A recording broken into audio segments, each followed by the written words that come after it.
Good morning. It's January 11th, 2019, 6:16 in the morning. Yes, I get up early. I've already been up like an hour at least. Anyway, this is what I've been working on. Now I'm going to show that here in a second. I'm going to show taking that apart and taking the cell apart and how it's constructed and all that. But anyway, this is what I've been working on, and that's for my I got new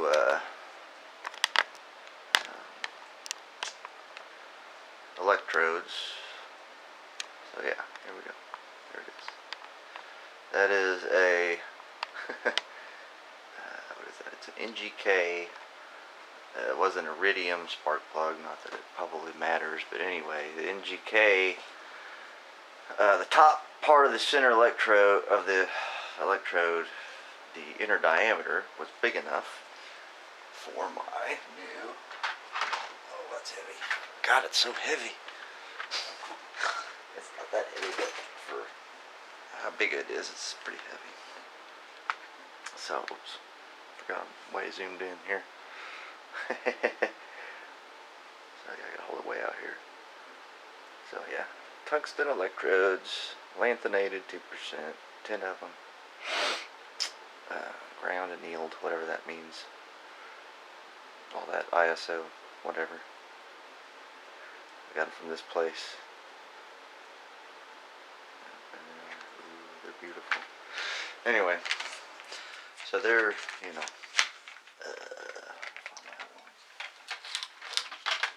this is what I have been using. These are the 16. Those are 1/8 inch. These are the, well, goddamn, I keep forgetting. 16th. There. So they're thoriated, which I guess is radioactive slightly. So, anyway. Yeah.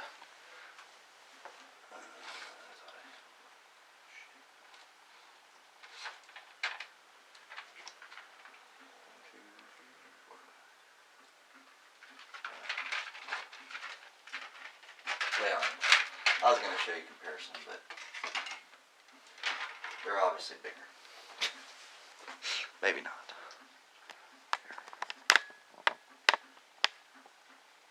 So, yeah. There's that one, and there's those. So, yeah, they're bigger. So, anyway. So I have right now the spark plug.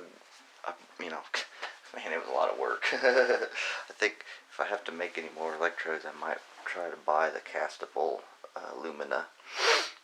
At least price it, because man, it's a lot of work trying to get that apart. The Lumina is so hard. I mean, you can't. The grinder kind of grinds it, kind of. I think I'm grinding more of the wheel away than I'm grinding the spark plug. So yeah, and then and to break them, I mean, people think, oh, they're fragile. Well, maybe they are, but man, they're hard to break too. So, and then the other part of this one where it broke was on the opposite side of where I really wanted, and then I really couldn't think of a good way to break it again where I needed it. So,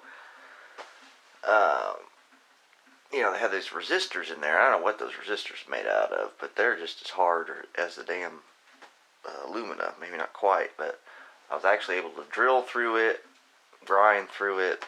I don't know. Eventually, I got the damn thing out of there, and I was able to get the electrode to go all the way through. But yeah, it took me like, I don't know, 2 hours. Maybe not 2 hours, but it took a long time.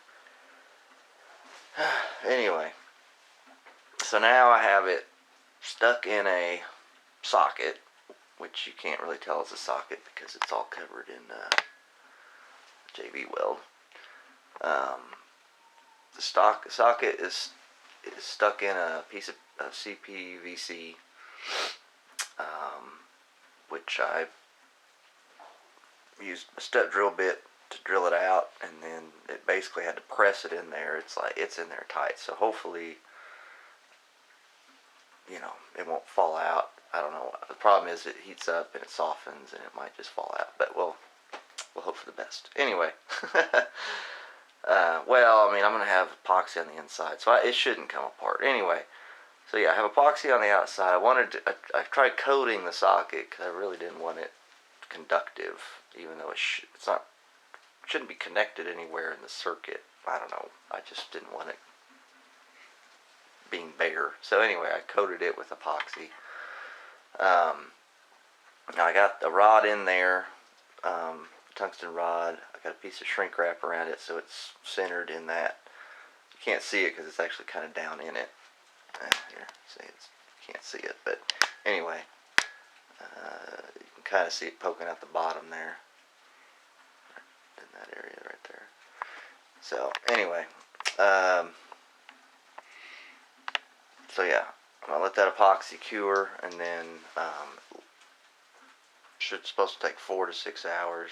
So hopefully by lunch, I'm gonna stick it down by the heater, which should help it. Hopefully by lunch it'll be cured enough that I can flip the whole thing over somehow, and I'll have to coat the rod with. I use the dielectric grease to act as a, so it doesn't. Nothing will stick to it.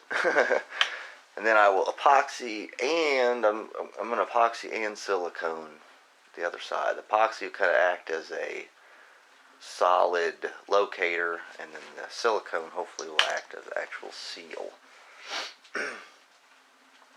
So, and I'm going to have because it seemed to be working on this other electrode pretty well. Once I added a little piece of shrink wrap to the electrode to kind of make it tighter in the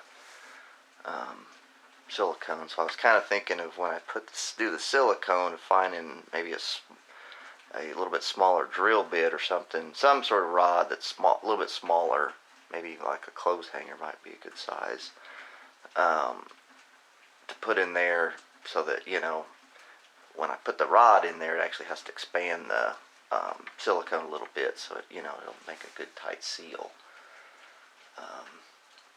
And I'll probably have to grind the tip of because they're like cut off square and sharp. I'll have to grind that tip a little bit so that it doesn't just cut the silicone when you try to put it in. So anyway, I guess what I wanted to do then next was show you. Let me zoom out. Show you the cell deconstructed.